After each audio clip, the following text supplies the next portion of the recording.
Our hero starts out like any other manhwa protagonist. He dies. To give some context, he was fighting a calamity known as the Liquidator, and not even humanity's greatest heroes could leave a scratch on that thing. Then he ends up returning to the past, and that's exactly where our story begins.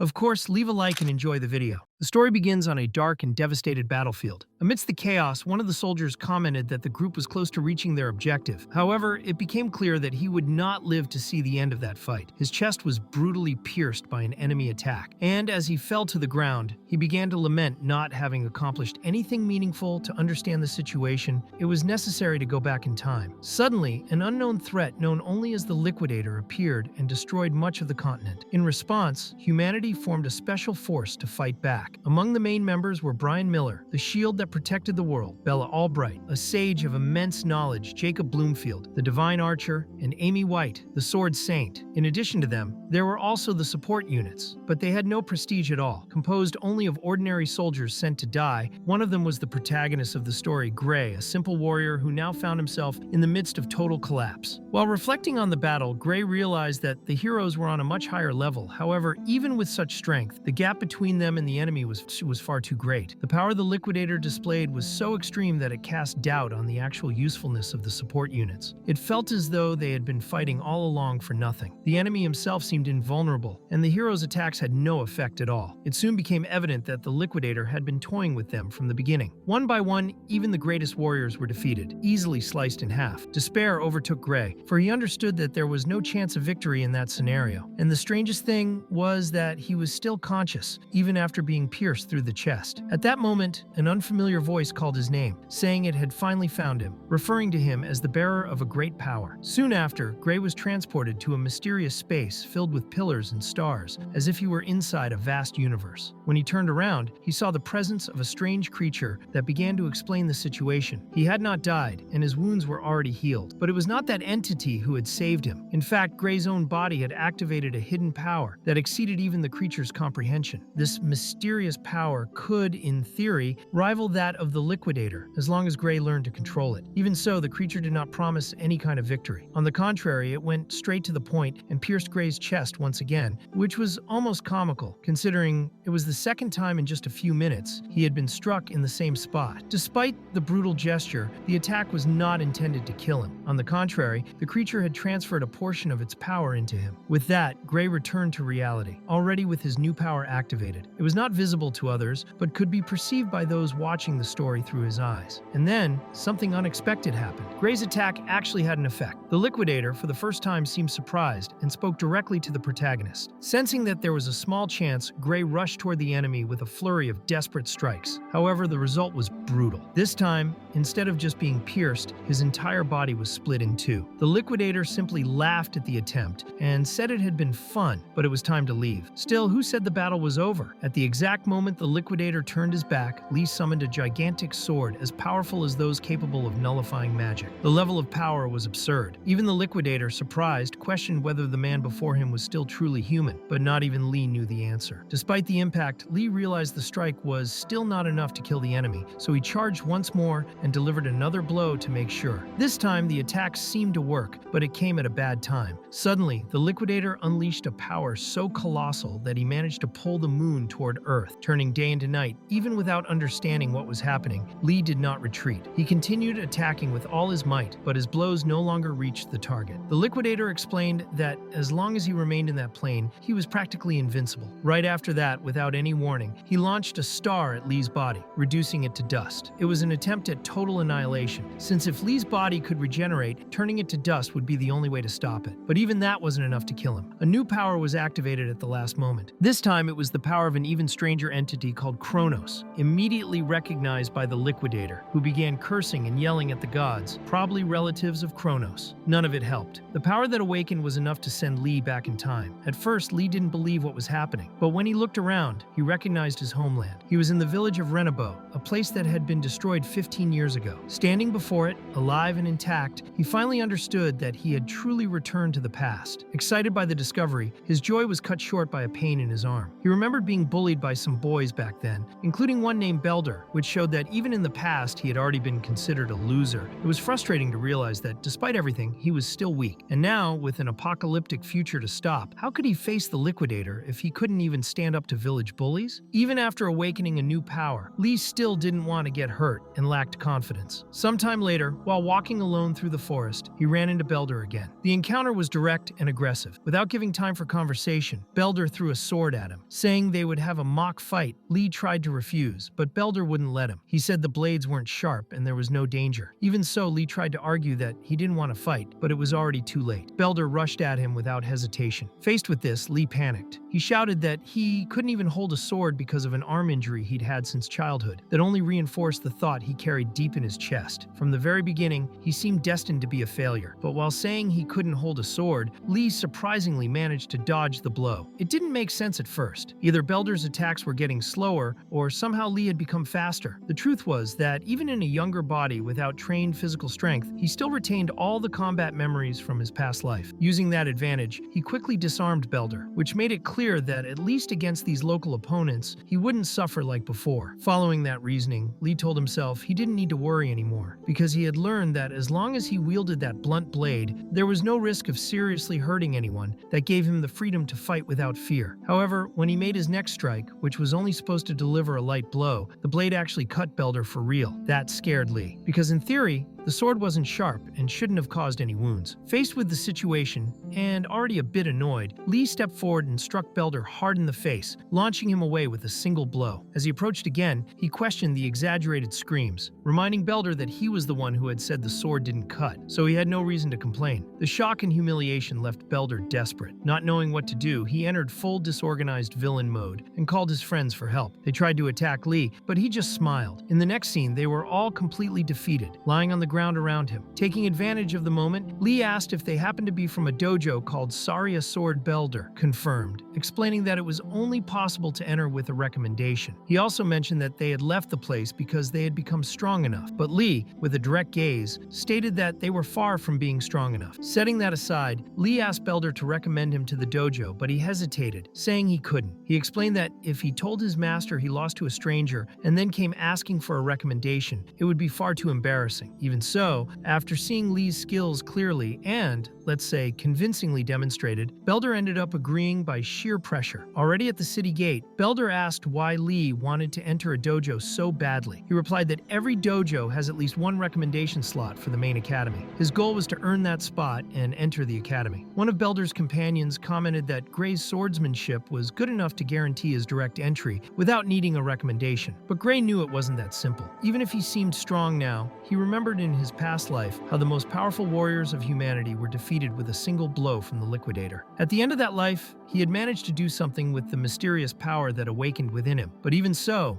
it wasn't enough. Knowing this, he understood that he needed to grow much stronger. That chance to go back in time was the only way to completely change the course of history. Of course, it wasn't as if there was no hope. In the final moments of his past life, Gray had managed to control that dark power thanks to the teachings he received from the Sword Saint that showed that if he trained in swordsmanship until he reached the same level as the former heroes, perhaps the outcome of that battle against the Liquidator could be completely different. Putting that memory aside, as soon as they arrived at the dojo, trouble already began. Master Saria was scolding her disciples for attacking someone unarmed and still getting beaten up. She was introduced as the head instructor of the Saria Sword Dojo. Belder even tried to make up some excuse, but got slapped so hard he was sent flying. Saria made it clear that if what her disciples called training meant attacking a defenseless person, then what she had just done to them was also a form of training. Even so, she did not forgive them. She took the moment to announce that all of them were expelled from the dojo, and from that moment on, none of them should call her master again. With that, the background characters left, ashamed and speechless. After the incident, Saria approached Gray and apologized for the misunderstanding. She had heard that he wanted a letter of recommendation to enter the academy. She said she could do that as an apology, but first she needed to confirm his sword skills. Gray accepted without hesitation. When the duel began, Saria's first impressions were of surprise. His technique was unrefined, but extremely effective. Fighting him felt like facing someone who had been through countless real battles. Sometimes he seemed self-taught, other times like someone trained by a true master. In the end, he was was a raw diamond. But something unexpected happened. When Saria tried to end the fight, she realized she couldn't. Gray kept up with all her movements. She, an experienced instructor, was being forced to fight with everything she had against someone who was, in theory, just a student. To make things worse, she began to feel fear. The boy standing before her was not normal. In a decisive moment, Gray delivered a strange blow that forced her to retreat several meters. She was surprised by the impact, but tried to seize the opening to strike back. However, before she could make a move, she noticed her sword had been split in half. And the worst part, she hadn't even realized when it happened. Gray, on his end, noticed he had managed to activate that strange power again. The sensation was the same as before, but this time it came with recoil. His body couldn't keep up with the power that had been released, and he could barely stand.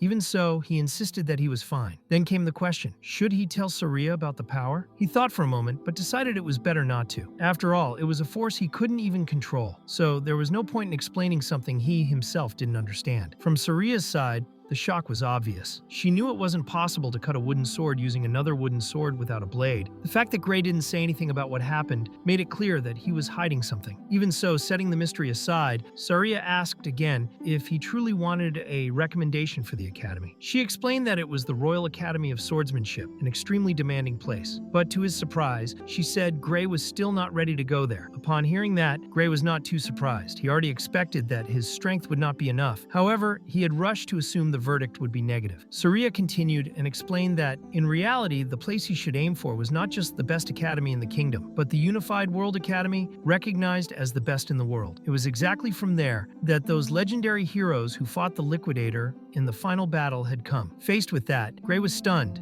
and asked how it could be possible for someone like him to be accepted into such a place. Saria answered directly that, for now, it was impossible, and she knew Gray had already realized that. His body was still far from being that of a true swordsman. If it were the Royal Academy, with effort and dedication, he might have had a chance, but the World Academy demanded something on a completely different level. According to her, in his current condition, he wouldn't even pass the first stage of the entrance exam. Internally, Gray had to agree. Everyone who came out of that academy was treated like a monster, warriors on a completely different tier. Even so, when Saria saw the look on his face, she asked if he was already giving up, even though there were still 5 months left until the exam. She knew the time might not be enough, but she wanted him to trust her completely. At the same time, she made it clear that he had to be prepared to suffer a lot during those 5 months. It would be a physical and mental hell. And with those words, Gray understood that if he didn't fight now, he would never get another chance. So in the end, he accepted the challenge, and it truly was hell. Every day he was forced to eat strange food, go through exhausting training as soon as he woke up, and even when he was about to sleep, time passed. The days piled up, and 8 months went by. By that point, Gray had completely transformed. His body was strong and his swordsmanship was much more refined. According to Saria, she had nothing left to teach him. He was well conditioned, and with 1 month left until the exam, she recommended that he travel early to the test site to get used to the environment. As a bonus, Saria even gave him some money so he could enjoy the trip and explore the region. Faced with all that, Gray joked that from the way she was acting, it seemed like she just wanted to get rid of him. Saria immediately denied it, saying that wasn't the case at all. But Gray, with a more serious look, commented that he had heard rumors of an ogre nest nearby, and that the village was nearly unguarded. Upon hearing this, Saria's expression changed. She tried to brush it off, and said it had nothing to do with anything, after all. Reinforcements would come from the royal capital, and they had nothing to worry about. Even so, the atmosphere shifted. Something felt off, and Gray began to suspect that there was more to this farewell than just concern about the academy entrance exam. Deep down, Gray began to reflect that Saria was lying. He knew the future, and because of that, he was certain no help would come to that village. Even worse, he knew that shortly before the complete destruction of that place, Saria would lose her life, and when that happened, they would never find her again. Faced with that reality, Gray simply said that it was fine, and that he would be leaving. He thanked his master for everything she had done for him. However, when night fell, Saria went to the location where the ogre's nest was. Following a trail of blood, she was sure she was on the right path, but was suddenly caught off guard by a voice asking where she was going. When she looked ahead, she saw Gray standing there. She immediately wanted to know what he was doing in that place, since he was supposedly on his way to the academy. But Gray explained that he had stayed a bit longer in the village just to confirm whether the royal troops would actually help. However, just as Saria herself had said, they could not intervene due to an urgent matter. That was why she had decided to act on her own. According to her, it was possible because she had received a report from the scout saying there was only one elite ogre at the location, with no other monsters present. A single elite ogre was something she could handle on her own. However, Gray knew very well that the true strength of ogres lay in their intelligence and leadership capabilities. Therefore, facing an entire nest alone was practically suicide. He was fully aware that if he let his master go alone, she would die, just as she had before. Because of that, Gray asked to accompany Saria, but she immediately refused. Still, he insisted, saying that he needed combat experience and that this was a great opportunity to learn. He asked if she saw him as a burden. Upon hearing that, Saria replied that he certainly was not a burden. The problem was that in battle, especially in a newly formed nest, anything could happen. Even with her strength, she could not guarantee anyone's safety. Seeing that she kept refusing, Gray said that if she did not take him with her, he would fight her, knock her unconscious, and face the ogres alone. Faced with such a kind proposal, Saria ended up accepting, but under one condition: he had to come back alive. Gray, in turn, said she also had to promise the same. With everything clarified and the promises made, the two headed toward the nest. Upon arriving there, the first thing they needed to do was stay calm. Ogres had a certain level of intelligence, so acting recklessly could be costly. Observing the area, they soon found several ogres gathered, but none of them seemed to be the leader. Perhaps he was hiding inside one of those tents. Since they could not stay idle, they decided to split up. Saria would attack from one side while Gray advanced from the other. As soon as Saria launched the attack, she drew the attention of several ogres. At that moment, Gray appeared and began to fight alongside her together. They eliminated all the monsters with precision. After the battle, Saria congratulated Gray on his performance and was surprised because it was hard to believe that it had been his first real fight. But Gray remained serious because he found the whole thing strange. The monsters were too weak. He could not understand how, in his previous life, his master had died in that very place. While thinking about it, Gray looked toward one of the tents and saw two glowing eyes in the darkness. Instantly, an instinctive fear took over him, and he shouted that they needed to flee Saria, not understanding the reason, ran with him. However, they were too slow. Suddenly, an elite ogre appeared before them. Saria remarked that it was an honor to have the chief come to them, but Gray responded that it was not the true chief. Behind them, a powerful roar echoed through the area. The sound made all the surrounding ogres grow even stronger. The presence that revealed itself was far more powerful than an elite ogre. It was him, the true commander of that nest, the ogre general. Now, Gray fully understood the reason why his master had died in his previous life. It was not a simple mistake. She had faced the wrong enemy, alone, with no support, and against a force that was not in the report. All of that was happening again, but this time,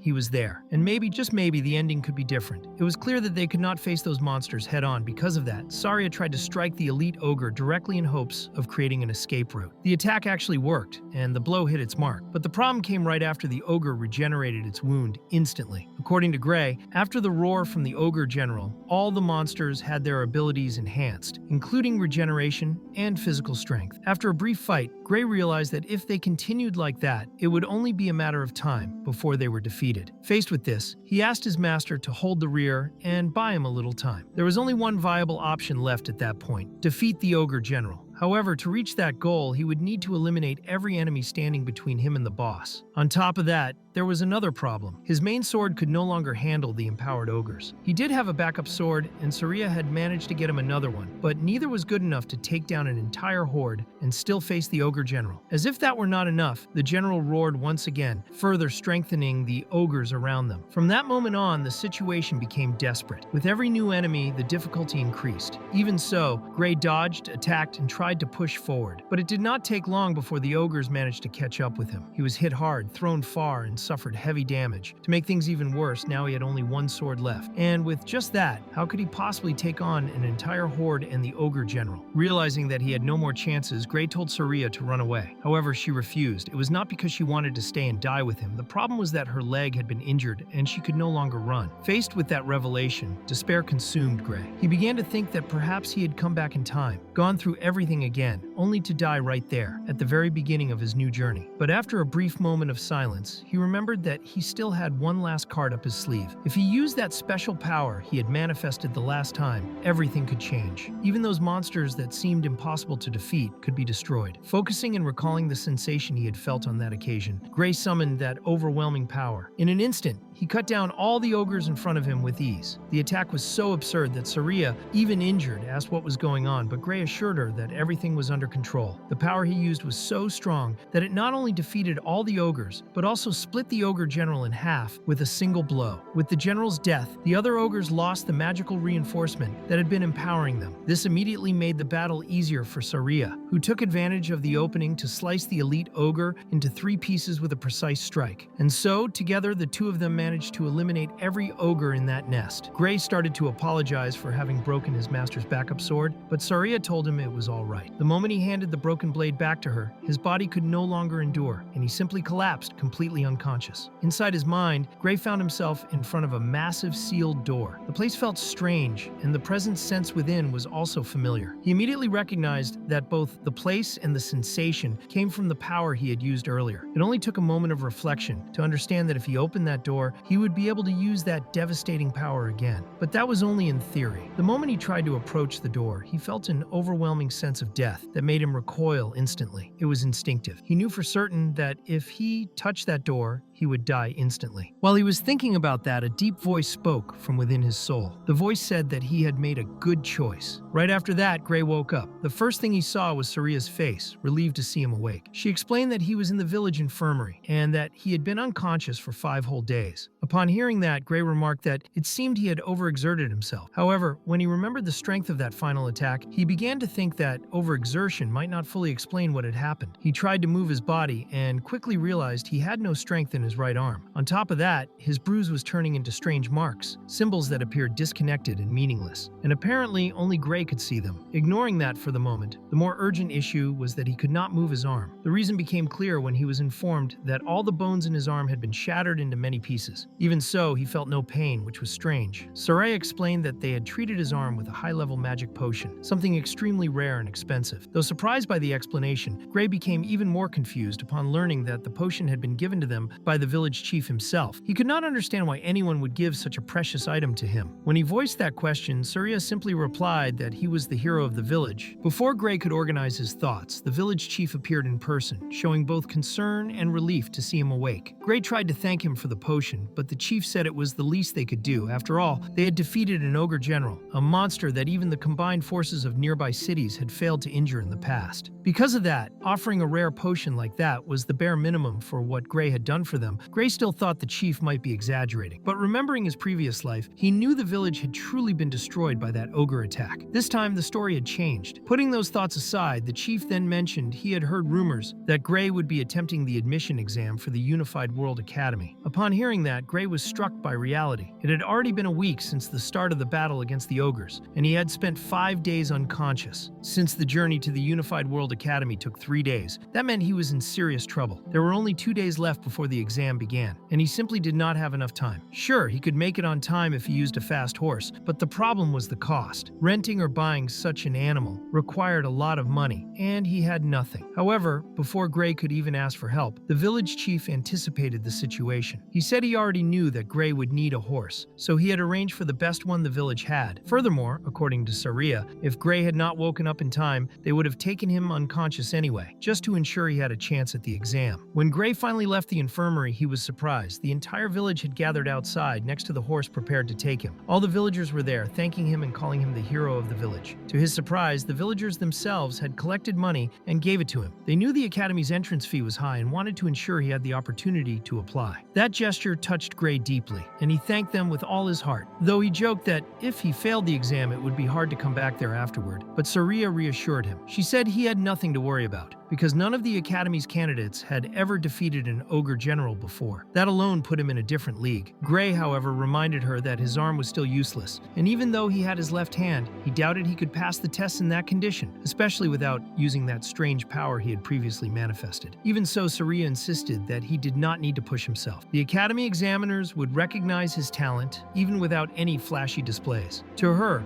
Gray already had what it took to be accepted. He did not know if her words were encouragement or just more pressure, but he felt that expectations were only growing heavier. Still, as he looked around him, it became clear that something had already changed. That village, which in his previous life had been destroyed, was now alive, and that was only possible because of the power he carried. It proved that the future could be changed, that he could rewrite fate with his own hands. The next next day, riding the horse he had received as a gift, Gray set out for the academy. Thanks to the animal's speed, he arrived just in time. As soon as he entered the territory of the Unified World Academy, he felt as though he were stepping into an anthill, given the sheer number of people present. It was a sea of candidates, all gathered with the same goal in mind: securing a place. Conversations quickly started buzzing from all directions. In short, what people were saying was that the number of available spots changed every year. In some years, 50 spots were open. In others, only one. While the candidates chatted among themselves, trying to understand what would happen next, a red-haired woman appeared suddenly. Without saying anything at first, she simply snapped her fingers and instantly cast a powerful spell. In front of each participant, a floating piece of paper appeared containing only two pieces of information: the candidate's number and the course to which they had been assigned. She then explained that this procedure was standard every year. There was no need to worry about names, birth dates, or backgrounds. The Unified World Academy did not discriminate based on age, gender, nationality, social status, or any other external factor. In fact, not even the candidate's name mattered at that point. The Academy only cared about a student's name after they had passed the exams. Until then, what mattered was the number and the course. Gray, upon looking at his paper, felt a bit startled to see he had been assigned to the swordsmanship course, especially since his right arm was still unusable, and he did not even have his main sword. It felt like a cruel decision. However, as if reading his thoughts, the red-haired woman clarified that the courses had been assigned based solely on each candidate's physical appearance. She said that if she had made any mistake, they only needed to raise a hand and speak up. No one did. The hall remained in complete silence, which suggested that, as strange as it seemed, her selections were accurate. After the explanation, she added one more detail to the papers: the date and time of each candidate's exam. In Gray's case, his test was scheduled for the first day at 11 in the morning. That made him extremely anxious, as he had hoped for more time for his arm to heal. But the instructor made it clear that delays would not be tolerated. If a candidate failed to appear at the exact time, they would be automatically disqualified. There was also no possibility of changing the exam schedule. Given that, Gray realized he could only hope for the best and pray that his arm would be better by the next day. Unfortunately, when he woke up the following morning, nothing had improved. His right arm was still useless, and he would have to face the combat exam in that condition. Even without being in peak form, he knew he could not afford to be pessimistic. At the very least, his left arm still worked, and he would have to do his best with what he had. With some time to spare before the call, Gray decided to observe the other candidates' fights. He wanted to see how the exams worked, looking for any weaknesses or loopholes he could exploit. However, the moment he saw the first demonstration, he grew even more tense. A candidate charged at full speed toward the examiner, delivering a strong, direct attack, but the examiner dodged with ease. The opponent tried a few more strikes, but was completely overwhelmed. With just two simple moves, the examiner launched the challenger out of the arena, ending the match in humiliating fashion. Seeing that left Gray deeply shaken, his confidence began to crumble. How could he defeat someone like that in his current condition,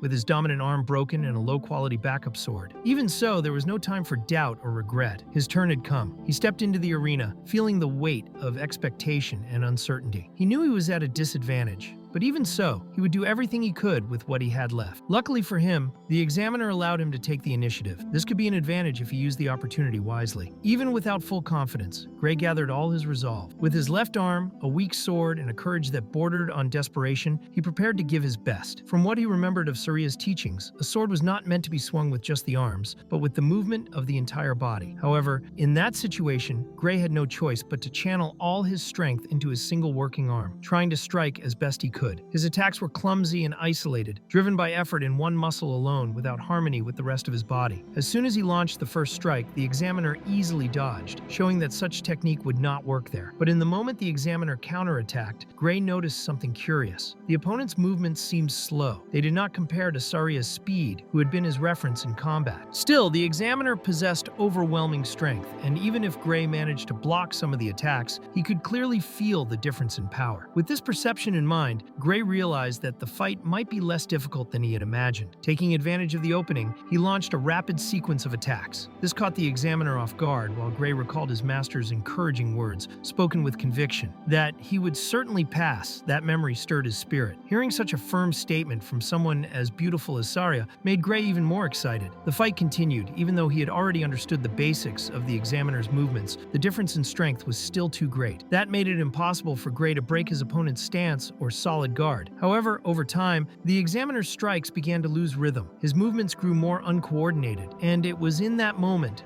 that an opportunity appeared. As the examiner lunged for another attack, Gray dodged it. He was ready to counter with precision, but a voice interrupted him, telling him to stop. The fight was over. The exam's time limit had been reached, and the result was declared a draw. Gray felt disappointed. Even though he had given his all, a draw felt like too little. Still, there was always next year. He knew that by then his arm would be healed and he would have new chances. So he simply thanked them and accepted the result with humility. A week later, in meeting room number 53, an evaluators gathering was underway. An old man, likely the academy director, wanted to know how the exams had gone so far. Several teachers took the chance to complain about the current test format, arguing that observing one candidate at a time was inefficient given the overwhelming number of participants. But the director cut to the point and said he wanted their opinions about the students, not the evaluation system. To move things along, he started by asking about the swordsmanship course. According to the records, the candidates who passed were numbers 5, 217, and 753. Others had also fought well, but lacked the preparation needed to keep up with the advanced classes. The director asked if anyone else had stood out, but none of the evaluators mentioned any names. The meeting was about to end when suddenly a red-haired girl interrupted and asked about candidate number 513. That was when the teachers decided to quickly review the footage of that candidate's fight against the examiner. After a brief analysis, they remarked that if the young man relied too heavily on traps to win his battles, he would struggle with future challenges. Even though he had shown effort and intelligence, his style still seemed too limited for the level required there. His technique was decent, but he still lacked a lot of strength. In the end, summing up the evaluator's conclusion, Gray was deemed unfit. Upon hearing those remarks, the red-haired girl ironically commented that if everyone there was that blind, then maybe it really was a waste to maintain a system where all candidates were judged collectively. The next day, the official announcement of those accepted into the swordsmanship course was made. As expected, number 5, 217, and several others were selected, but number 513, Gray himself, was not mentioned. That left him completely stunned. In the end, he had failed. However, before he could spiral into his own thoughts, a new announcement was made, this time regarding a special admission called Divine Eye. That was when Gray's name appeared, leaving him even more confused. He didn't quite understand what that meant. While he tried to make sense of it, murmurs began to spread. Some students started laughing and implying that someone had pulled strings to get in. That made Gray even more uncomfortable, as he had no idea whether his master Saria held any influence within the World Academy. However, his thoughts were interrupted by an old man who explained that, in fact, it was the complete opposite. The Divine Eye Special Admission was not a favor or manipulation,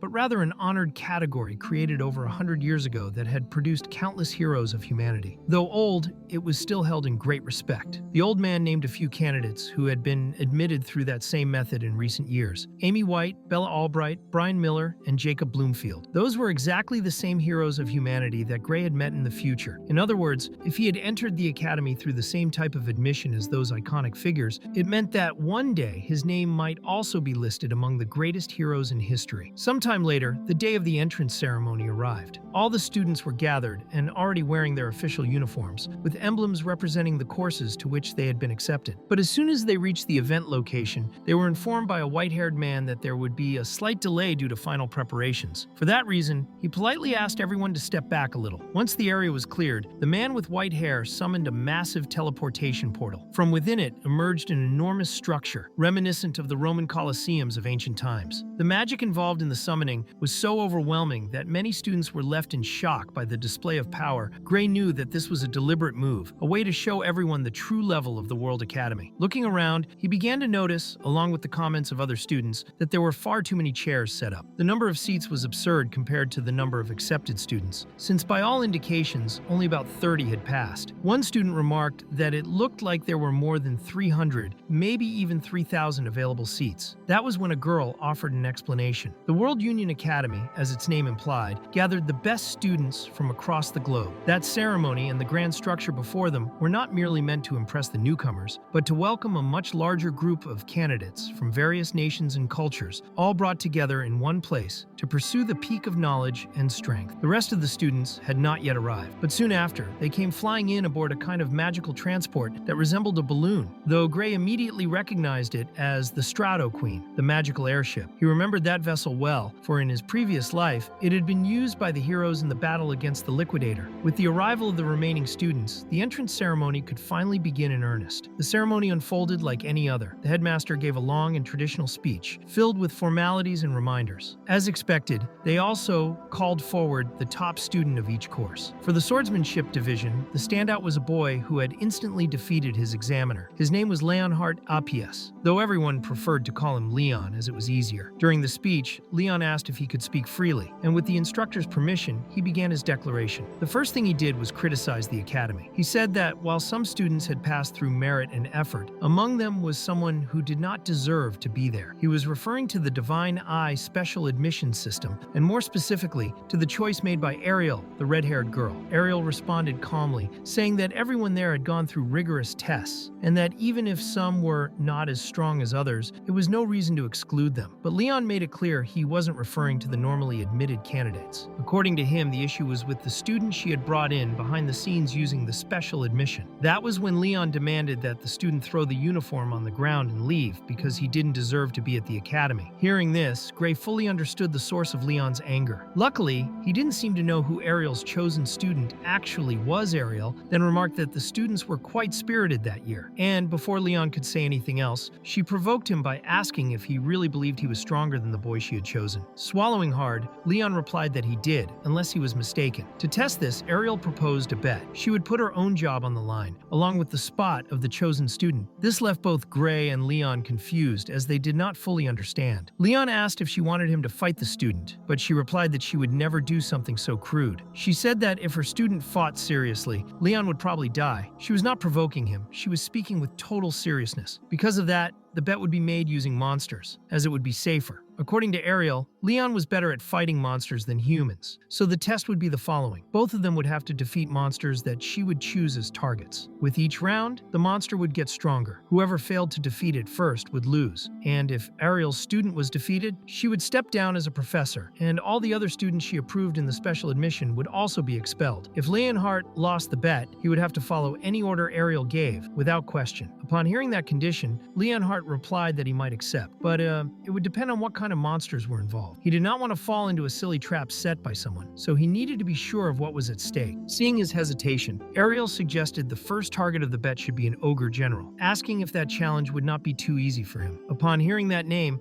the protagonist began wondering why Ariel had chosen that specific monster. On Leonhardt's side, he became irritated, as he knew that kind of creature was not something someone could defeat alone. Ariel, however, explained that she was not asking him to defeat the monster immediately. For that reason, she suggested the time limit for the bet be 1 year, which would be a reasonable time for the challenge. Even with that time, according to Leonhardt, it would still be impossible to face such a monster head-on. However, thinking more deeply, he realized that Ariel was deliberately choosing an enemy that no one could defeat. That way, the bet would end without a clear winner. But upon noticing this line of thinking, Ariel added one more condition to the bet. In case of a draw, both would lose. If Leonhardt, or rather the protagonist himself, lost the battle, they would both suffer the consequences. Faced with this situation, there was no way to refuse Leonhardt. Believed that Ariel had to be crazy, since the bet seemed to have a predetermined outcome. He also demanded that it not be a weakened ogre general or anything like that, to which Ariel replied that was obvious. To ensure everything followed the rules, she created a magic contract that Leonhardt quickly signed, as in his view, the bet was practically won. After all that, some professors began wondering if Ariel might be using the bet as an excuse to retire. Gray, on the other hand, was intrigued as he tried to understand how Ariel knew that the monster he had fought before enrolling had been an ogre general. In addition, he did not understand why she had set exactly 1 year as the deadline for the bet. When he glanced at her, he saw that Ariel only smiled and gestured for silence with her eyes. In truth, the bet had already been decided from the moment she began speaking. After that situation, the classes started quickly. The first would be about the fundamentals of magic, since according to the motto of the World Academy, there was no time to waste. Starting from the basics, the professor explained that everyone possessed an invisible energy called ether, and by manipulating it through the magic circus, it was possible to cast spells and perform a variety of other magical techniques. While listening to the explanation, Gray realized he was able to follow the subject well, as he had already learned this content in his previous previous life, during training fields. The only problem with that class was that he had ended up in the same group as Leonhardt. That was not exactly a serious issue, since no one there knew that he was the special admission student of the Divine Eye. However, while reflecting on that and glancing quickly toward Leonhardt, the professor noticed the movement and thought he was rolling his eyes. Believing that Gray was being disrespectful or overly confident, the professor reacted as if he thought Gray considered himself too well prepared for the lesson. At that moment, Gray began to explain that, since they were in the swordsmanship course, he thought there would be no problem if they did not use magic. However, the professor made it clear that things did not work that way. He explained that even in close combat, the students would be fighting alongside mages, so the basics of magic needed to be understood. It was essential that everyone had at least a minimum level of knowledge in order to coordinate with spellcasters during real battles. With that explanation, Gray started to understand, more or less, that the professor's intention was to have everyone memorize at least one simple spell to keep up with the mages. Most likely, the first one would be the ether projectile, since it was the most basic of all. Upon hearing that, the professor took the chance to comment that, in that case, Gray should already know how to use that spell, right? Gray replied that he did, all thanks to the time he had spent in training fields during his previous life. The professor saw this as a good opportunity to test that ability in a duel. To everyone's surprise, the chosen opponent was none other than Leonhardt. Nobody really understood the reason for that choice, but Leonhardt thanked him and remarked that, in addition to swordsmanship, he had also been trained in magic. He said he was a bit concerned that he might end up hurting his opponent too much. The professor reassured both of them, stating that Leonhardt only needed to use a weaker version of the spell, and that, in any case, the ether projectile was not that powerful to begin with. Besides, his opponent was none other than the student chosen by Ariel, the famous bearer of the Divine Eye. That revelation surprised many people there, as until then, no one knew about Gray's connection to Ariel. By revealing that so openly, the professor seemed to be acting with a bit of malice, perhaps wanting to provoke or test the boy. Now knowing who his opponent was, Leonhardt politely asked Gray to come down from the stands and step into the training field so that they could give the other students a practical lesson. As soon as he reached the center of the yard, Gray began reflecting on his command of magic. He had trained a few times in the past, but even so, he was not sure whether he would be able to cast a spell correctly in that situation. At least he thought he would not die from a simple projectile. When Leonhardt started casting the spell, Gray had to react quickly, because if he did not counterattack, he would end up taking the full hit alone. The two of them then launched the same type of magic at the same time, but the difference between the two spells was enormous. Due to the great difference in size between the attacks, the spell cast by Gray completely engulfed Leonhardt's, immediately putting his life at risk. The situation was so serious that the professor himself had to cast a barrier to contain the impact. Even so, the attack still broke through the protection and hit Leonhardt, leaving everyone in shock. Luckily, he survived, but it was clear that if not for the professor's intervention, he would have died on the spot. According to the professor, that type of attack, an ether projectile, was something no other student in the academy could perform. That is why he was astonished and asked Gray what exactly that spell had been. On Gray's side,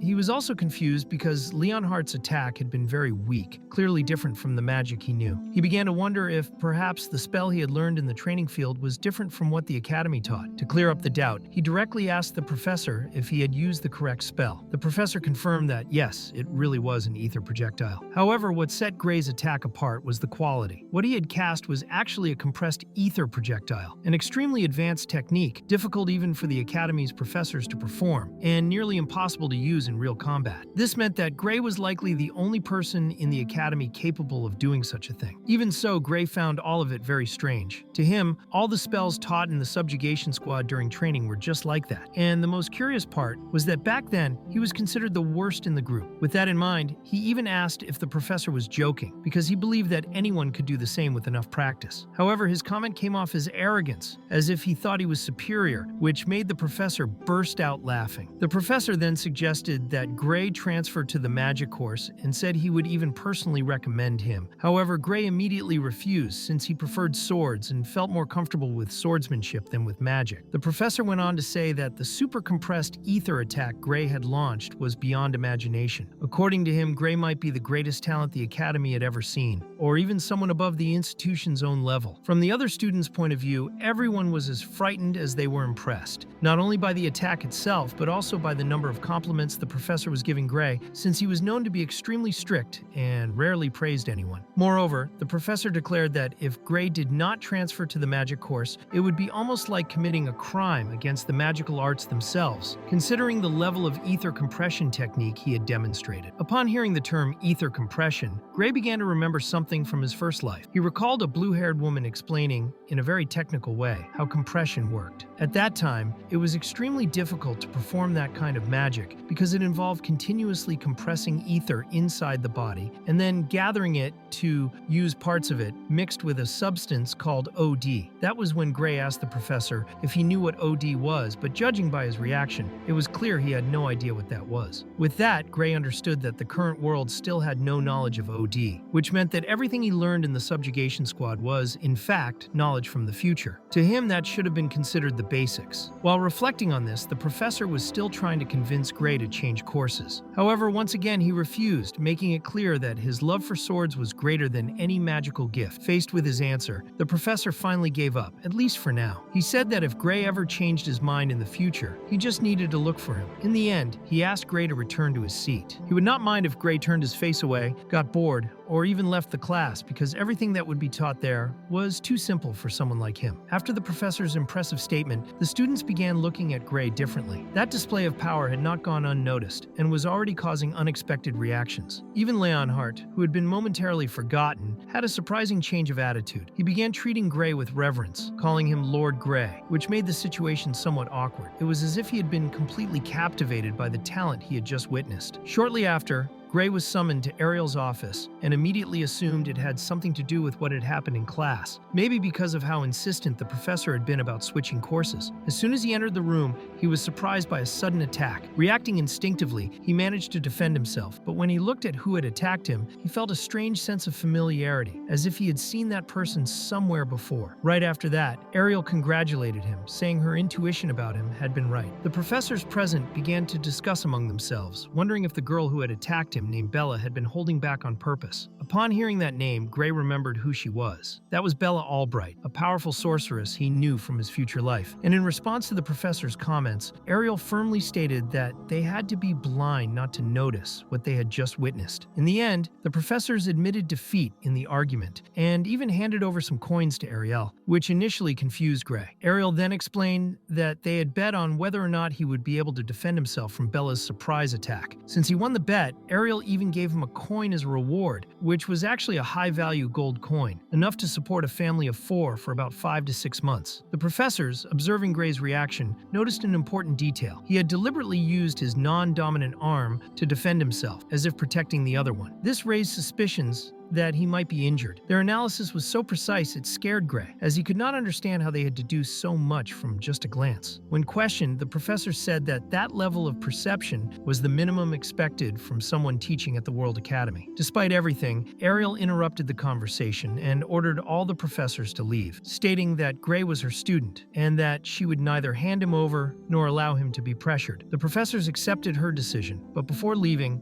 one of them left an important warning. If Gray's injuries did not heal properly, he could be considered below the Academy's admission standards, which could lead to future problems. With the professors finally out of the room, Ariel turned back to Gray. She said it was time to talk about magic. While calmly sipping a cup of tea, she explained that she had already been informed about everything that happened, thanks to the professor's report. And the name of that professor really was Carlos, even though no one had mentioned it until now. He was the one who had gone directly to Ariel, insisting that Gray be transferred to the magic course. However, Ariel refused. According to her, what she had seen with her own eyes made it clear that Gray was much more suited for the sword than for magic. Furthermore, she noted that while his attack had been impressive, he did not seem truly skilled with ether compression. In fact, he did not even show signs of having trained the technique. Upon hearing this, Gray was impressed. It was clear that Ariel's divine eye lived up to its reputation, being able to perceive such specific details so easily. She then asked if Gray could explain what technique he had used. It would not be just out of curiosity, of course. There was a reason behind it. She needed to know because of the girl beside her, which Gray did not understand at first, and nearly called the girl a sorceress. Without thinking, Ariel then explained that although Bella Albright was excellent in magical theory, she had had serious difficulties with practical application. She could not even properly perform basic ether compression, let alone the super compressed version. When Carlos mentioned that Gray had used the compressed technique without even channeling ether in the traditional way, Bella became extremely interested. That is why, if Gray knew how it was done, Ariel wanted him to teach her. Otherwise, Bella would be sent to Professor Bradley. Upon hearing that name, Gray panicked. In his memory, Bradley was a dangerous criminal, responsible for numerous human experiments and magical disasters that cost thousands of lives. He was known as the worst magical criminal in history. And the scariest part was that despite all that, he was still free. Ariel then revealed that if Bella were sent to him, she would undergo a surgery. Officially, it would be an operation to enhance her magical abilities. But in practice, it was just another disguised human experiment. Ariel also commented that there were details about this that had never been revealed to the public. People had died during those procedures, while others had been left broken, as Ariel herself put it, implying that some victims had completely lost their sanity or magical abilities. If Bella failed to use super compressed ether by the end of the year, she would be expelled from the academy, and there would be no choice but to send her to Bradley. Ariel had even considered sending Bella away from the academy before that happened, but at that point, it was nearly impossible to arrange. While listening to all of this, Gray reflected deeply. He knew that anything he said in that moment could alter the future, but when he looked at Bella's trembling hands, he remembered the future he needed to avoid, and with that, he made his decision. It was better to create a new future, even if uncertain, than to walk toward a known destiny where everyone died. That is why he chose to teach them both how to use the super compressed ether technique. Sometime later, in the arena, Gray began sharing all his magical knowledge. He wrote theories on the board and explained everything in detail, but he made it clear that they could not share any of that knowledge with anyone else. To guarantee that, Ariel informed them that everything had been sealed with a magical contract. If they violated its terms, the contract would kill them. As he taught, the knowledge Gray transmitted was so advanced it gave Ariel a headache. Just understanding what OD was, a mysterious energy explained by Gray, left her completely confused. Bella, on the other hand, was fascinated. Listening to those explanations, she said it felt like attending a magic lesson from hundreds of years in the future. For her, it was as if Gray's theory had advanced the history of magic by 100 years. The strangest part was that the explanations seemed to come directly from her own mind, but from a distant future in which she had not yet matured as a sorceress. Ariel, hearing all that, asked Bella if it made sense or if it was even real, and Bella confirmed it. Up to that point, nothing Gray had said contradicted current magical theory. On the contrary, it seemed faster to test it in practice than to keep debating. If everything Gray had explained was really true, then the spell Bella was about to test should work. Alongside the new theory he had presented, that would be the girl's true power. Gray remembered Bella Albright's full potential as a sorceress in the future, and according to his memories, her attack was powerful enough to destroy an entire city. The problem was that she still did not seem aware of that. The moment she cast her spell, it became clear that if she had truly wanted to, she could have obliterated the entire city right then. Faced with that overwhelming power, Gray was completely shocked. Fortunately, Bella managed to maintain control over her magic, which was enough to ensure no one died. She manipulated the flames with such precision that she shaped the entire spell into the form of a massive fire dragon. However, she used too much ether and lost consciousness. Even so, according to Ariel, the feat was remarkable. She had not expected Bella to be capable of such grand magic in such a short time. Even unconscious, Bella mumbled that she was not the one who was amazing, but rather the theory taught by Gray. It was thanks to that explanation that she had managed to perform the super compressed ether technique so easily. It was even a little funny to think about, because in the end, the theory was also hers, just from a distant future. What mattered now was that by mastering this technique, Bella would no longer need to undergo the surgery, and Ariel could finally speak to Professor Bradley to cancel the transfer. After all, if Bella were subjected to that surgery, she would indeed gain much more power, but it would come at the cost of control. Ariel did not know exactly how the limiter breaking process worked, but she knew that the result always went completely out of control and carried huge risks. Upon hearing this, Gray began to understand more clearly why, in his previous life, Bella was never able to master her own powers. It was the side effect of that procedure. Since Gray had fulfilled his part of the contract, it was now Ariel's turn to fulfill hers. That involved healing the protagonist's injured arm. Ariel then used an unusual type of magic, summoning several healing butterflies that surrounded Gray's arm. In a short time, he realized he could move it freely. He immediately expressed his gratitude, though he still could not understand how it had worked, since no potion or conventional magic had been able to heal heal that injury, Ariel explained that her magic focused on nerve restoration, something far more advanced than simple physical healing. To confirm the effectiveness of the spell, she asked Gray to perform a few movements with his sword. He executed some strikes, but realized that his arm still did not move as well as before. Ariel had already anticipated this. According to her, although the nerves and bones had been restored, there was still a deeper wound, a wound in the soul. Gray understood what she meant, although he was still confused by the concept. Ariel explained that, even though modern magic was not yet capable of proving the existence of a soul, she firmly believed it existed. After all, with her divine eye, she could see people's souls, something that made it clear how extraordinary her power was. From what she could see, Gray's soul was still healing, slowly, and would continue to do so as long as he did not push himself beyond his limits. He could continue practicing swordsmanship with caution, but Ariel wanted to understand what could have caused such a deep spiritual wound. That was when she remembered someone who also used the soul in her swordsmanship. This person was known as Amy White, someone Gray also recognized immediately. After all, Amy White was none other than the legendary sword saint in the future. From Gray's reaction, it was clear that Ariel had not yet fully understood what she was witnessing. Gray's movements were very similar to Amy's, or perhaps even slightly superior. If compared to the future version of Amy, it was likely that with a few more years of training, she would reach the same speed as that master who had trained the protagonist. There was still some doubt about whether Gray's moves resembled Saria's or even Amy's, but the truth was that he had his own master. To avoid suspicion and not reveal too much to Ariel, he simply said he had learned it in a small dojo in his hometown. Even so, the impact of his strikes showed that it was possible to cause real damage using only swordsmanship. Ariel, however, claimed that this would be impossible with ordinary sword techniques. After all, not just any technique would allow someone to defeat an ogre general with a single blow, let alone take down other ogres and even nearby trees at the same time. This made it clear that Ariel already knew Gray was responsible for that feat, and it was precisely because of that knowledge that she had made that bet with Leon. Ariel also knew that Gray had used a mysterious power, something that came from within him. Hearing this, Gray was surprised. He did not understand how she could have noticed that, but she explained that she could see the power leaking through a kind of chain door, which indicated that her eyes could perceive much more than normal eyes. That description made it clear that Ariel had a special and perhaps unique perception. When the subject returned to Liel, Ariel mentioned that she had felt a similar power before. It was not exactly the same, but the aura was alike. Hearing this, Gray was intrigued. He wanted to understand how there could be others with powers similar to his. Ariel confirmed that yes, there were other beings with that kind of energy, but she could not say whether they were human. If he wanted to know more, she said these beings were known as the Liquidators. Upon hearing that name,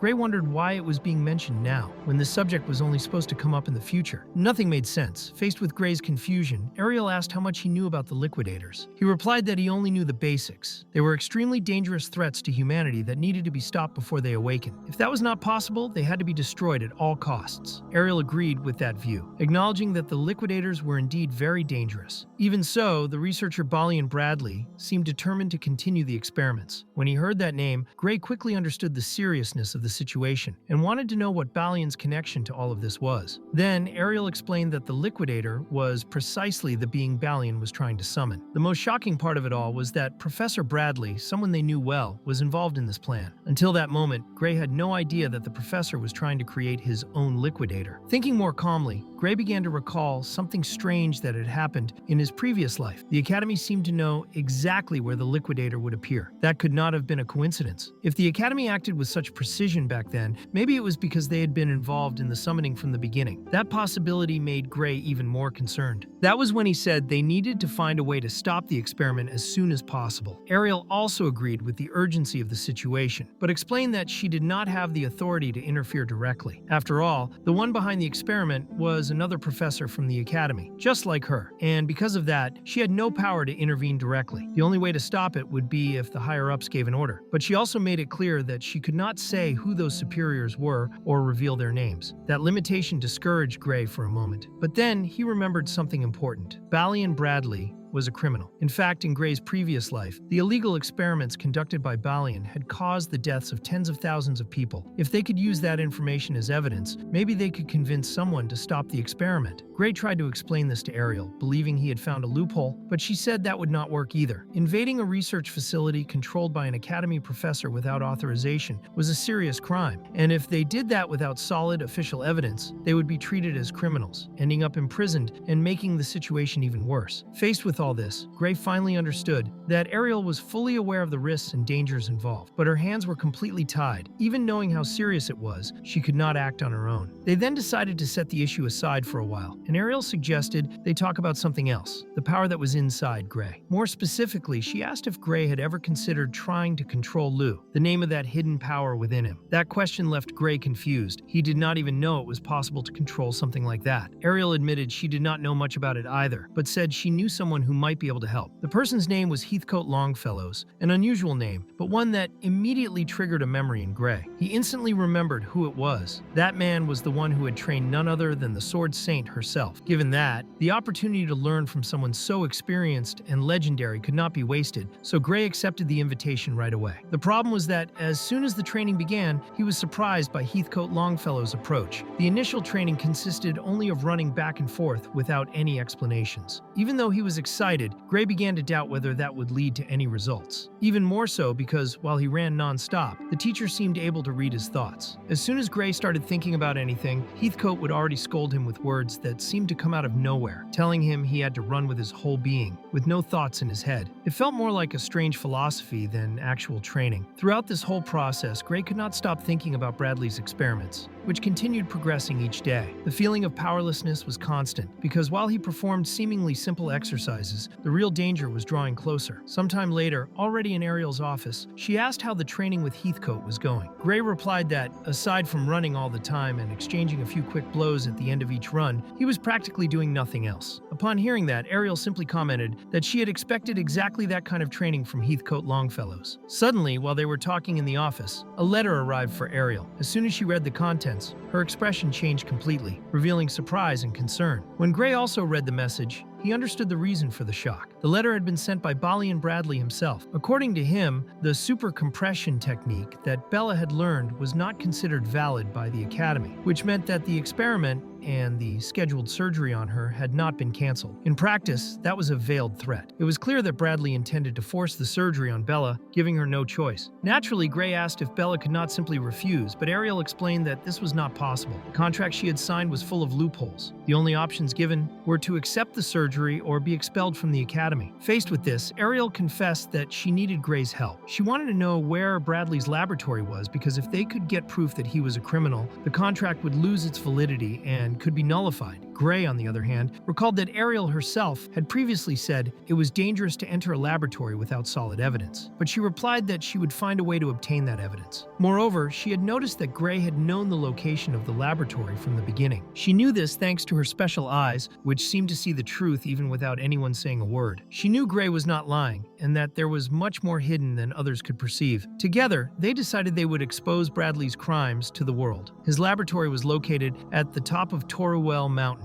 in an official facility authorized by the Academy, which made everything even harder to prove. It was the perfect place to maintain the appearance of legality. No professor usually interfered in another professor's business, and that explained why Bradley had chosen that location. However, if they managed to gather real evidence, they would not be accused of invading the lab. While discussing the plan, Bella suddenly appeared, saying she had also received a letter. Ariel tried to calm her, saying she did not need to worry. But Bella became even more anxious, asking if Ariel planned to face Bradley alone. Ariel, confident, said that she alone would be enough, but when she looked at Gray, she saw in his expression that he would not let that happen. He declared that he would go with her, and Ariel immediately warned that it was too dangerous. They were about to confront an Academy professor, a man who had already conducted multiple experiments on humans. If they went there was no telling what they might face. Even so, Gray insisted. Precisely because it was so dangerous, Ariel should not go alone. He also explained that he could use the same power he had used against the Ogre General, which could be an advantage. Besides, if anything happened to Ariel, they, as students with special designation linked to the Divine Eye Project, would be expelled. Faced with both their determination, Ariel ended up agreeing, but she imposed one condition. They had to prioritize their own safety. Soon after, already standing in front of the laboratory entrance at Toruwell Mountain, Bella asked if that was really the place where Bradley conducted illegal experiments. Ariel confirmed that was the place. They just needed a piece of evidence to prove it. Gray also confirmed it was the right location, and Bella, trusting them both believed it. At that moment, Bradley was not present, as he had traveled to attend a conference of the Magic Society. With a high chance that the entrance would be filled with traps, the plan was to bypass the security by blowing up one of the side walls. Bella, somewhat hesitant, asked if that was really the right thing to do. Ariel, with an ironic tone, replied that they were already committing an invasion. Blowing up a wall would not make much difference. As she herself had said, for someone already sunk in wrongdoing, one more step did not matter. Even so, Bella insisted, asking if Ariel was sure about all of this, because she was risking too much just for her. But Gray responded, saying she was wrong. This was not just about Bella. Stopping those experiments was necessary for the good of the entire world. If they did not act now, countless people could die. Ariel replied that perhaps Gray was exaggerating a bit, but she admitted that Bradley needed to be stopped. For that reason, she assured Bella that she did not need to feel guilty. No one there was risking their life just for her. With their decisions made, Ariel, Gray, and Bella moved forward together. They blew up the side wall of the laboratory with a large explosion, even though it was anything but subtle. The original idea had been to enter discreetly, but the situation had already passed that point. And as soon as they crossed through the rubble, it became clear that they would not need to search very far for evidence. What they found inside were countless bodies, a horrific scene that made the severity of Bradley's crimes undeniable. While exploring the laboratory on Toruel Mountain, Ariel discovered 14 forbidden spells, and as the name suggested, they were spells that should never be practiced. In addition, the three also found an altar, clearly built for the purpose of performing some sort of ritual. Faced with the gravity of it all, Bella began to question what they should do. The original plan was to gather evidence and leave quietly, but now they were facing something much bigger. People might be involved, perhaps even still alive, and that made the idea of simply escaping feel insufficient. Gray, on the other hand, reminded them that they did not have much time. Bradley could return at any moment, and if he found them there, the consequences would be serious. And as if fate had heard his concern, Bradley did show up. It was almost expected, since he had claimed to be at a conference of the Magic Society. But in truth, he had only sent a substitute in his place, likely some kind of magical double or copy technique. According to him, he needed to continue an important experiment, as he had recently acquired fresh materials he intended to use quickly. In light of that, Bradley stated that he would have to adjust his plans, as the unexpected presence of Ariel, Gray, and Bella changed the scenario. The most disturbing part was hearing that he was specifically searching for individuals with higher magical density than average people. And according to him, fate had been generous, because those magical specimens had come to him willingly. No one knew about their visit to the laboratory, which meant that if they disappeared there, no one would suspect a thing. Ariel, even in the midst of the tension, asked directly if he intended to use them as test subjects, and Bradley, with disturbing calm, replied that their sacrifice would help expand the limits of magic itself, and for that reason, he would make sure they were fully utilized. But before he could say anything more, he was interrupted by a powerful fire spell launched by Bella. It was clear she would not hesitate to attack to protect everyone. However, Bradley managed to defend himself easily and commented that the Divine Eye truly deserved its reputation, as the students selected by Ariel were giving him more trouble than expected. He even admitted to being a little impressed with the trick Bella had shown. He then taunted her, saying she must know it was a taboo for a student to attempt to kill a professor, as if her attempt was an unforgivable crime. But in truth, he was only revealing how confident and unhinged he had become. Ariel, realizing the seriousness of the situation and understanding that the advantage was not on their side, declared that they all needed to retreat. They already had enough evidence to accuse Bradley, and there was no sense in risking themselves further. However, Bradley did not allow them to flee. Without hesitation, he cast a powerful purple-colored spell. Ariel managed to raise a defensive barrier, but the magic used was a special type, capable of devouring magical defenses easily. As soon as her first barrier fell, she tried to summon a second one,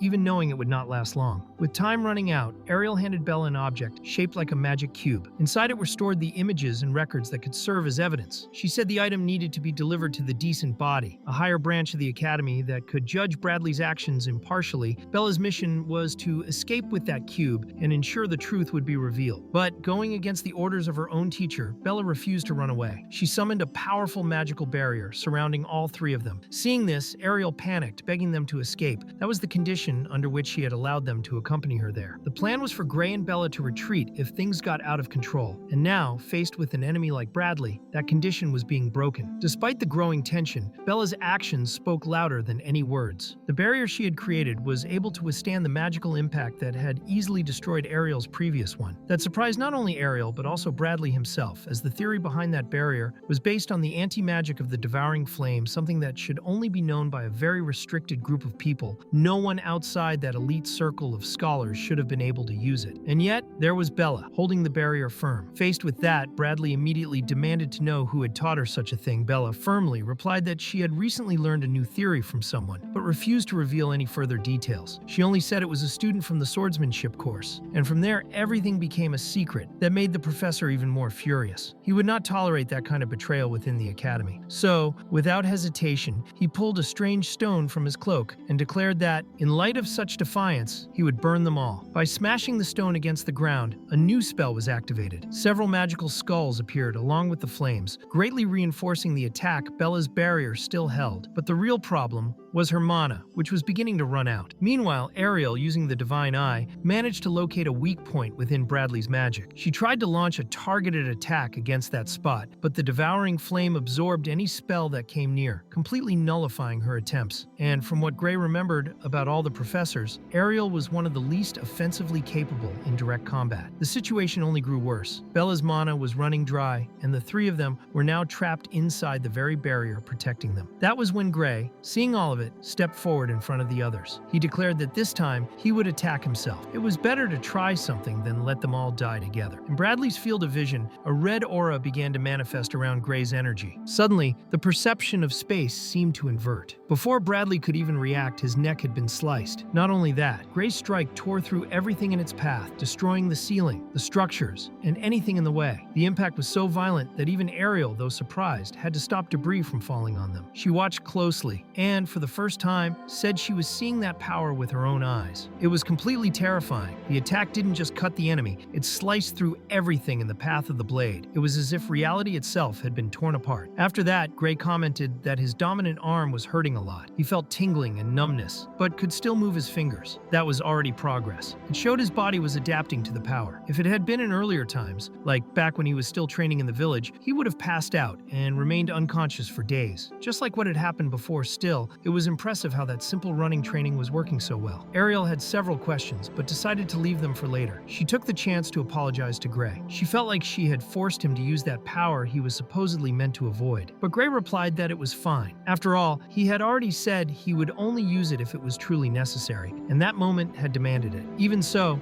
according to Ariel, he should not use that power again for a while. If he kept overusing it, the damage could become permanent and irreversible. Interrupting their conversation, Bella asked a direct question. She wanted to know what kind of magic that was, because no matter how hard she tried, she couldn't sense anything at all. It was as if it wasn't a regular spell, and indeed, explaining it merely as sorcery was impossible. Ariel, with seriousness, asked Bella to drop the subject. She said that if Bella insisted, she would have to erase her memories. That was enough for Bella to understand they were dealing with something much deeper than it seemed. Because of that, she proposed a magical contract so she could have the right to keep and know part of the truth. After signing the contract, Gray commented that although he was worried about the people affected by the experiments, the more urgent matter at that moment was helping those who were still alive and unconscious inside. Even though they were no longer in immediate danger, Ariel explained that the best thing to do was to take the survivors to the Academy's medical facilities. However, since there were many unconscious people at the site and the area was still unstable due to the previous destruction, she decided to protect each one of them with small individual barriers. These barriers would ensure their safety in case something happened, like a piece of debris falling from the ceiling. That would allow them to keep investigating the area with more peace of mind. Looking more closely at the surroundings, they realized that most of the installations were related to human sacrifices. The rituals were meant to create magical catalysts, or even enhance mages' abilities through dark methods. It was revolting. However, despite all those crimes, they had yet to find any direct evidence of the liquidator, which started to bother Gray. He clearly remembered that in his previous life, everything had started from that place. It was from there that Bradley unleashed the disaster that killed tens of thousands of people. After thinking for a bit, Gray recalled an important detail. What actually caused the mass deaths in his previous world was not a direct spell, but a deadly miasma that had emerged from underground. That meant the real danger was not on the surface of the lab, but beneath them. With that in mind, Gray asked Ariel if she could see anything under the floor in that area. At first, she detected nothing. However, when activating her Divine Eye, she managed to spot a trace of teleportation magic approximately 300 meters below the ground. At that depth, theoretically, there should be nothing but rock, dirt, and more dirt. But upon opening a portal using the magical trace, they were transported to a completely different place. The underground space was immense, like a hidden complex of installations filled with small structures that looked like capsules or cocoons. Bella, observing the area, commented that the aether density there was absurd, especially concentrated in a round structure at the center of that underground chamber. Ariel, once again using her divine eye, confirmed there was a strange energy coming from that center, and that energy was unmistakable. It was the power of the Liquidator. It was a kind of force that did not seem to follow any normal magical rule. Although the name Liquidator always caused some confusion, something between destruction and even the sound of a household appliance, the fact was that the threatening presence was real and already active. Inside the central structure, they found a ritualistic door surrounded by inscriptions and symbols in purple. There was a clear attempt at containment or activation there. In the rest of the area, there was nothing else. No trace of the Liquidator, no creatures, no living presence. That door seemed to be the only clue. Ariel calmly approached the door and began to analyze it. According to her, the danger was not in the door itself, but in the purple magical devices surrounding the circle that enveloped it. And since she was already expecting some kind of reaction, she was not alarmed when the symbols suddenly began to glow. Gray and Bella were startled by the sudden activation of the magic, but Ariel remained calm. According to her reading, the activation would cause only a rupture in space, something that had already been predicted. The distortion in the environment really did happen, as if space had cracked for a moment. But in the end, the activation attempt failed, and Ariel, who had already foreseen that result, explained that those purple seals were not created to summon the Liquidator, but rather for something different, something unfinished or perhaps poorly made. They had only opened a small rift to where he existed, and the medium used to access that power was the core located at the center, which used human life as a crystallizer of energy. That meant that probably the people seen at the beginning had been sacrificed just to carry out that small ritual. Bella, upon that discovery, wanted to understand what exactly they intended to do with such a dangerous power. Ariel explained that the same type of energy had already been seen before, like in the black flame used by Varian Teal, and in the crystal that had strengthened his attack. In short, that catalyst was not limited to manipulating fire, but amplified the power of any kind of magic. In truth, Bradley's plan from the beginning was never to summon the Liquidator. That only happened by accident in the future. His real objective was to obtain the power that emanated from the rift,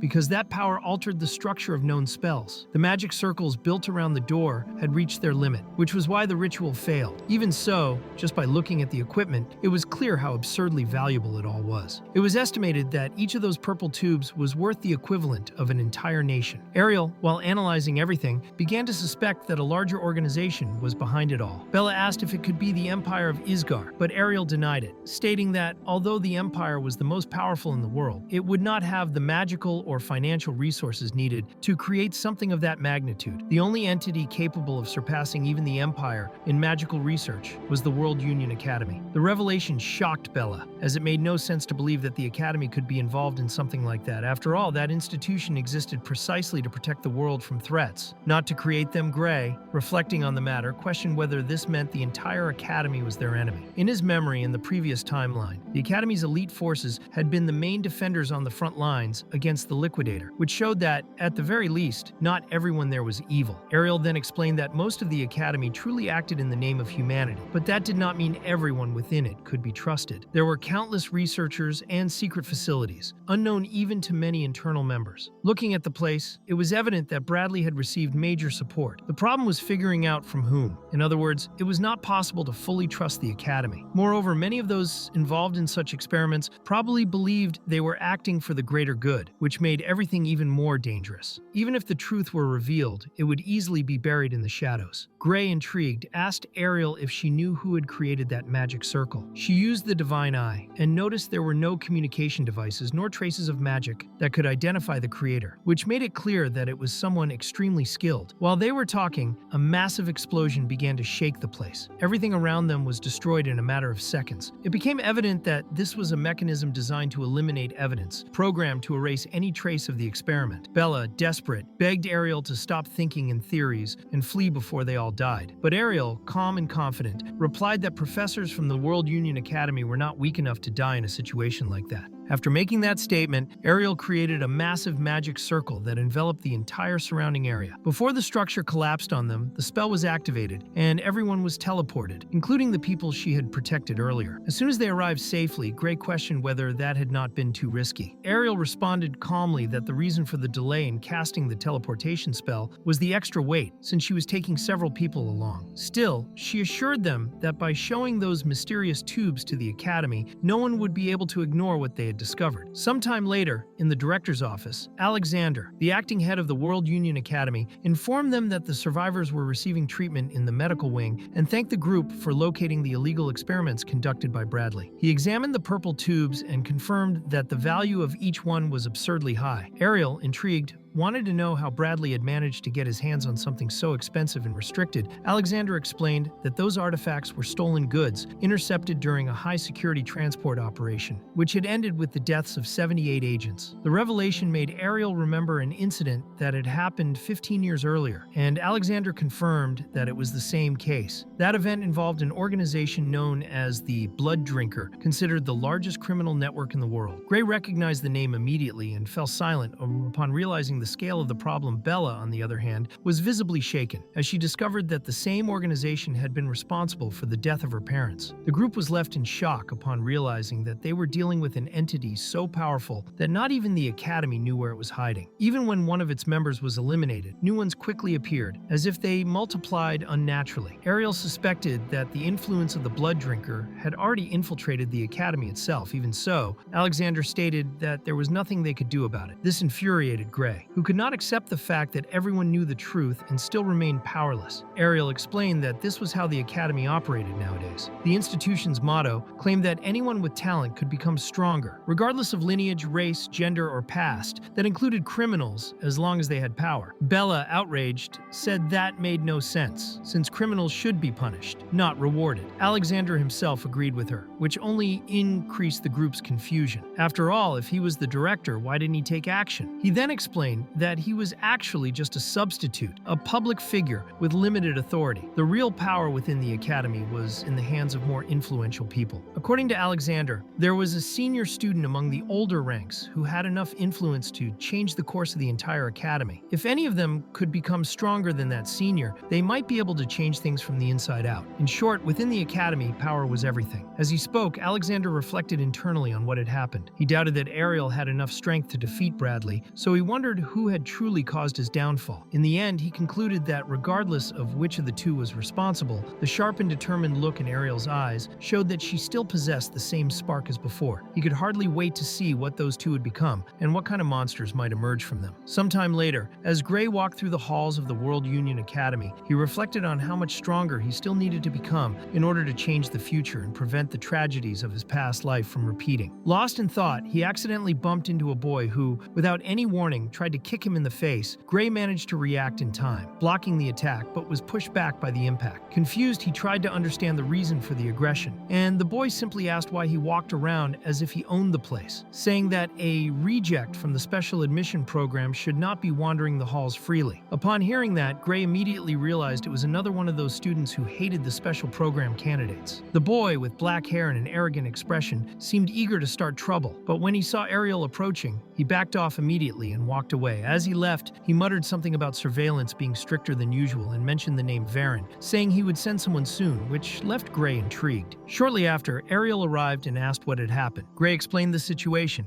and she commented that since the attacker had not used any weapons or magical equipment, she officially could not take any action. Still, with a touch of irony, she said that if Gray wanted to deal with it himself, she could not see anything. He refused, preferring to avoid unnecessary conflict. Curious, Ariel asked if the students from the special admission program were really that hated. Gray replied that most of the time, the provocations were limited to comments and mockery, but that had been the first time the hostility escalated to physical aggression. Faced with that, Ariel apologized apologized, saying that if she had more authority within the academy, they would not be going through that situation. Gray, however, said he did not mind, because without her help, he would not have even made it into the institution. Besides, he believed that Bella and the other students chosen by Ariel would prove that the Divine Eye project was not a mistake. Ariel was moved by his words, but also warned him not to treat the situation as if it were just someone else's problem. She said that, among all the students under her guidance, it was Gray from whom she expected the most. Upon hearing that, Gray felt a huge weight on his shoulders, as he knew he was being compared to the members of the legendary group known as the Heroes of Humanity. However, he himself acknowledged the irony of that, since that very group had once been defeated with a single blow from the Liquidator in the past. Moreover, no one yet knew who the real mastermind behind that entire calamity was. Setting those thoughts aside, Gray went to his next class, swordsmanship practice. There, the students were supposed to pair up according to a list posted on the board. He knew that this was his chance to prove he could keep up with the regular students and begin shedding the scorn he faced for being part of the special admission program. The problem was that Gray's partner ended up being none other than Leon, the best student in the swordsmanship course. In addition to being extremely talented, Leon had already shown a certain contempt for students in the special admission program, and the difference in level between the two was staggering. When he entered the room, Leon appeared happy to have been assigned as Gray's partner, but the smile on his face did not seem friendly. Internally,